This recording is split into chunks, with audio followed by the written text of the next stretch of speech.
I really respect how you approach your philosophy, because even though you do teach, even though you have been in the role of instructing for a long time, tell me if I'm right, it's like a decade, if not more.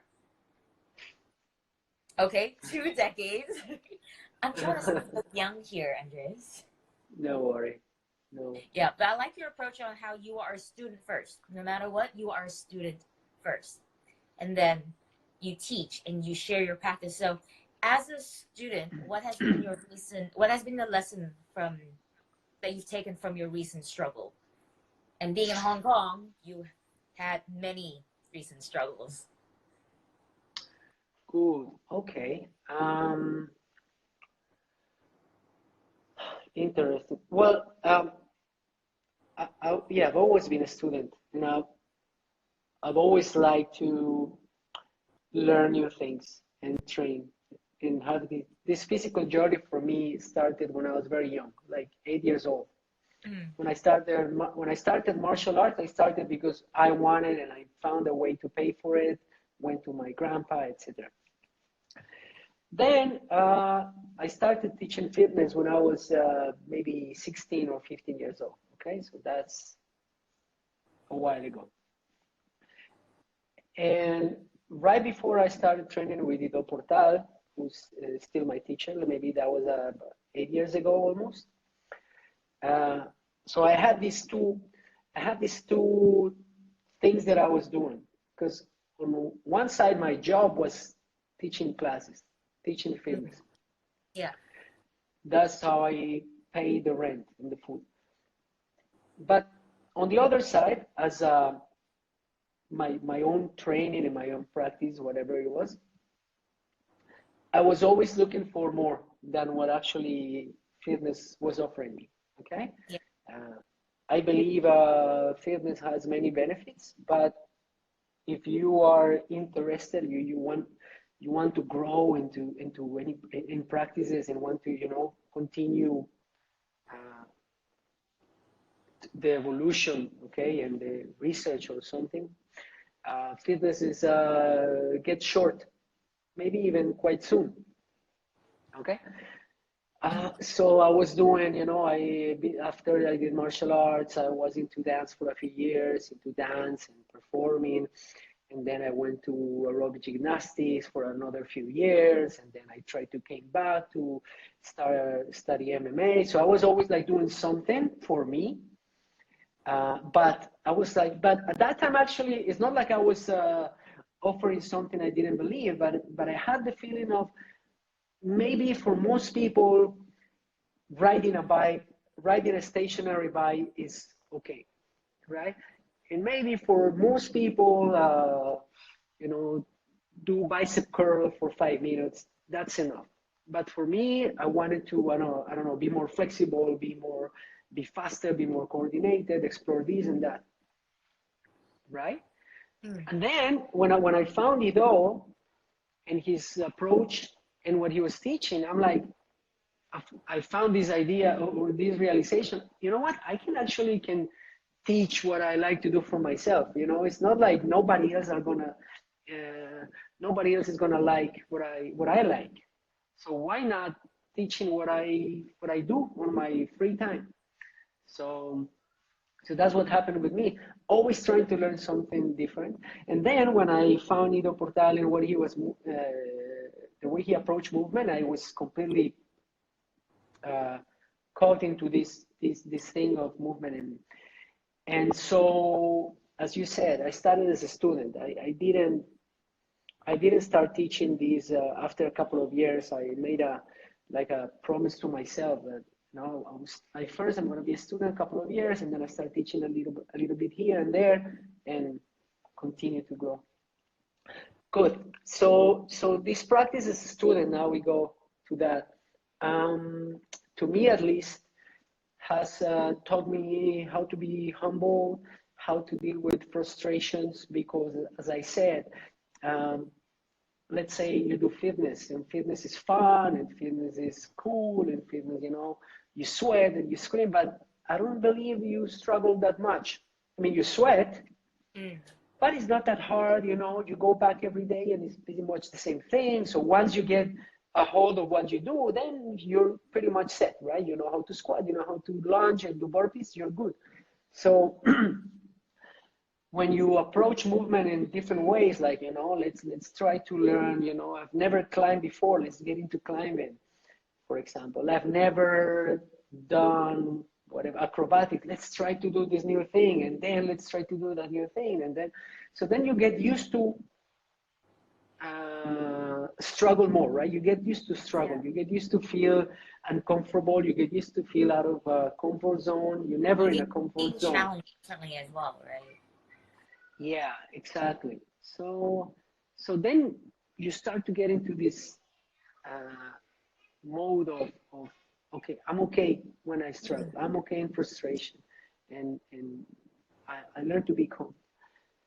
And that on top of that, we've also approached this training practice. We'd also start more and more adding some elements of stillness and meditation from Ido and Ido's teacher, Ido's yoga teacher, which is called Dudi Maka. And so now we add to the physical practice, we also add this stillness practice. This practice that is more internal, that is more about, you know, dealing with this monkey mind that we have, trying to calm this monkey mind down.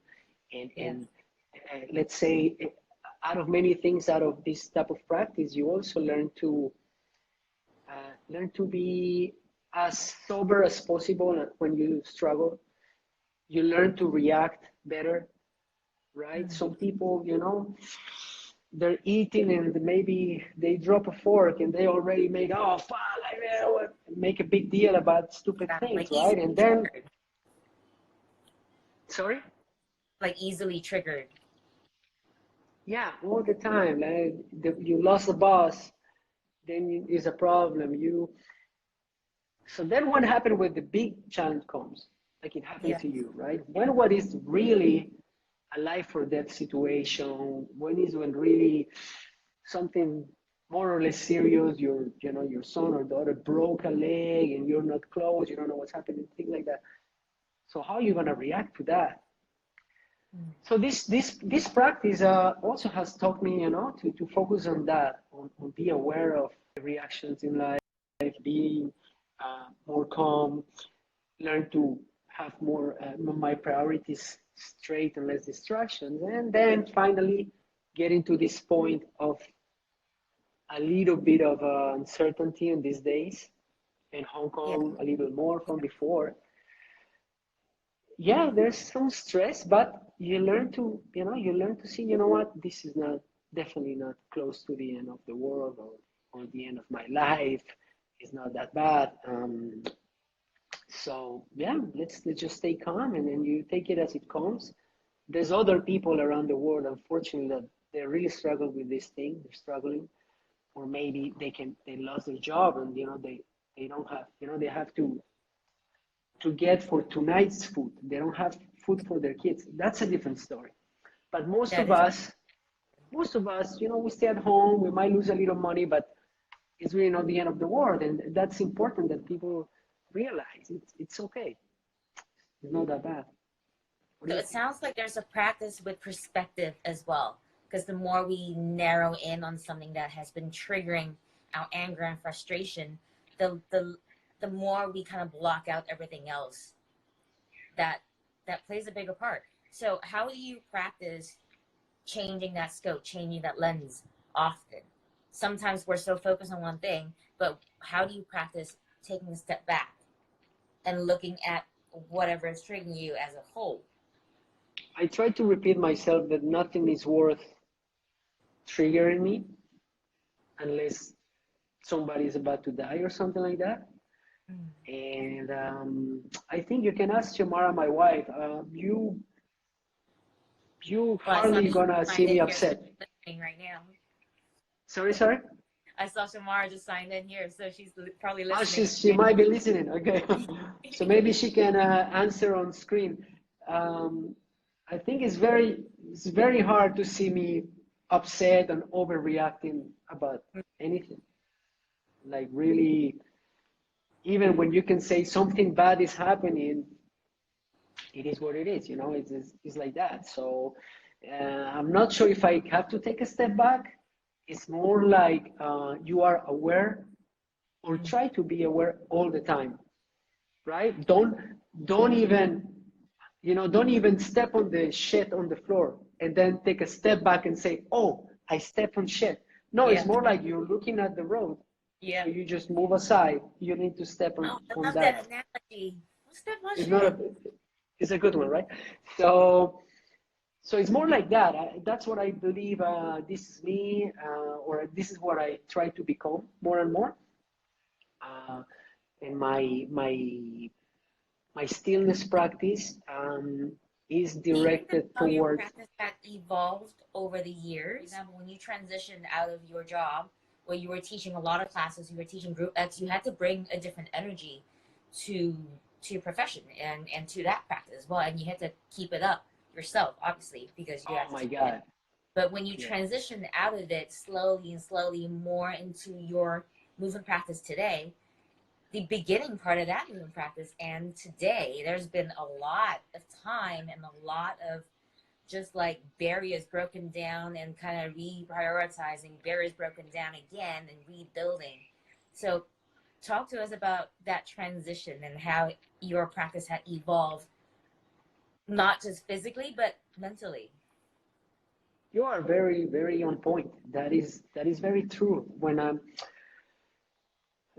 one of the first changes on this new practice that I do with Ido is meeting Ido Portal for the first time, and seeing a guy that even some of the things we do are similar. It's a physical practice anyway, right? The guy was, you know, with some good muscles and doing, you know, strength features, or even if some things look similar, but then I met the guy, the teacher, not just an incredible teacher, but the way he was teaching, it was so real. What? While in fitness, we are used to, you know, be like telemarketers all the time, 24/7. You know, we always cheerful, and I'm a fitness trainer, and yeah, and I'm always dressing in my Nikes, and I'm always smiling, like I never have a shitty day. I'm always like the cheerfulest guy.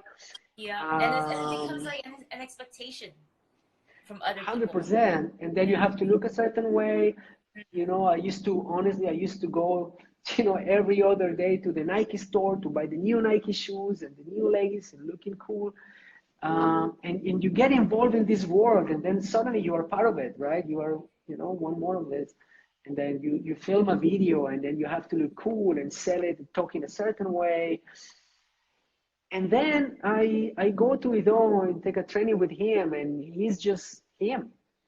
He's not trying to please anybody. He actually, if you know a little bit about Ido, he has a lot of people that kind of hate him Mm. because he just tells it as it is. If he Yeah. sees He's you just being being himself. lazy, yeah, if he sees you being lazy, he will tell you Yeah. you're lazy, you are weak, or you're distracted. Pay attention here, and it definitely, that was my first realization. Like, I that's kind of interesting. Just be yourself when you teach. I don't need to, you know, I don't need to look like I'm always ready for the TV show. Um, that was to me a big change. Like, you know what? I'm gonna teach like myself. I'm just gonna, you know, talk to my students, look at, be real. Yeah. So that started to change already on me Mm. from that day. Big change. By the way, I have to say, we know Andrew Cox, right? That guy is cheerful and happy all the time. He's real. He's one of those guys. You know Andrew, right? I Which think you one? interviewed him. Andrew Cox.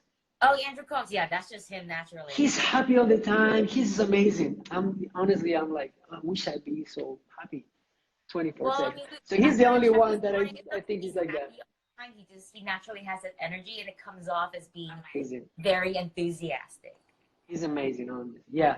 He's the only one that I'm like, oh, he actually is like that. He's enthusiasm all the time. Beautiful. Anyway, so I got into so that was one of my first changes. Like, you know, I like to be just myself when I teach, etc. When I'm with other students. Another change was when I started with it all. It seemed our practice seemed very, very physical, very physical. Like, you know, all physical muscle ups and one-arm handstands and these features of flexibility.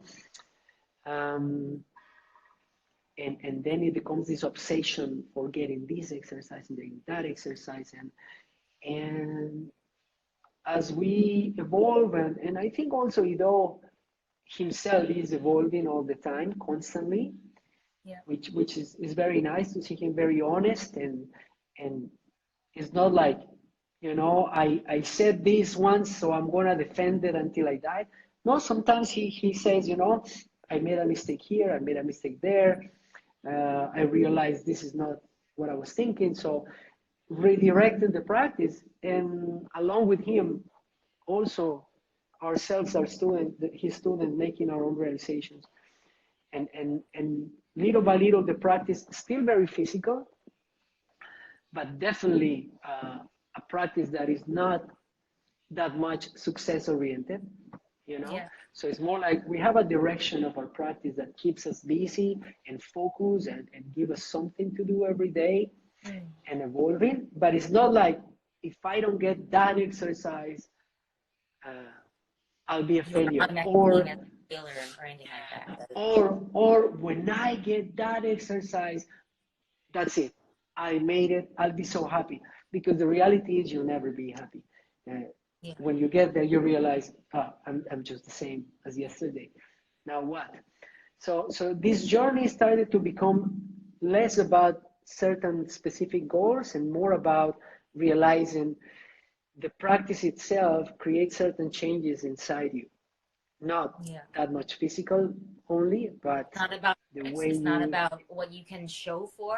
It's more about your own personal journey, right? It sounds like your entire practice has also been revolved around adaptability. Is how well can you adapt to new things, and how well can you assess mistakes, learn from it, and move on.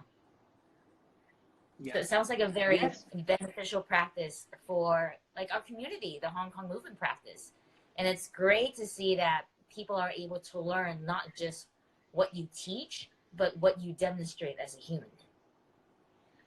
So I gotta say, mad respect for you for that.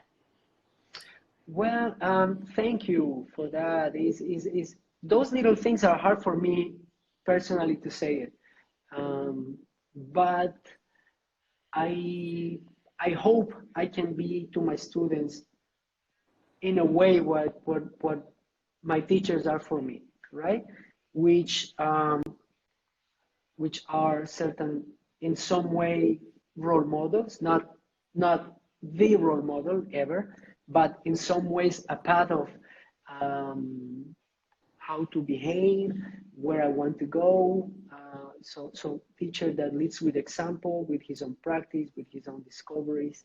Um, A living example. that leading with example is a big one. Mm. And and then also the opportunity to create a space where the community fortify each other, like get, you know, complement. And I think we have a kind of a community that does that. Is a very nice group. It's a group that we all know each other. We all help each other. We all realize it's not about being the best or being the worst or anything like that. We just in this practice together, and then I can practice with you, but you also can practice with the guy that came for the first day. Let's do Yeah. it, and that um, I believe is also a big thing in cases like this. Mm. Having a community to support Yeah. each other. Like, it's not like I go to the gym and I don't know anybody, you know, and You I can go still and feel alone in train. a big crowd, but a community is when you guys are there for each other, and because you go through this journey together, there's a sense of camaraderie. And in times like this, sense of good, like teams of camaraderie is what really help a community survive as individuals. I think it does. I think it helped. We, our own community, we all know each other. If I have class tonight and somebody cannot make it, they'll send me a message and say, "Oh, Yeah. I'm sorry, I cannot go tonight. I'm going for holidays for 2 weeks, so I'll come back."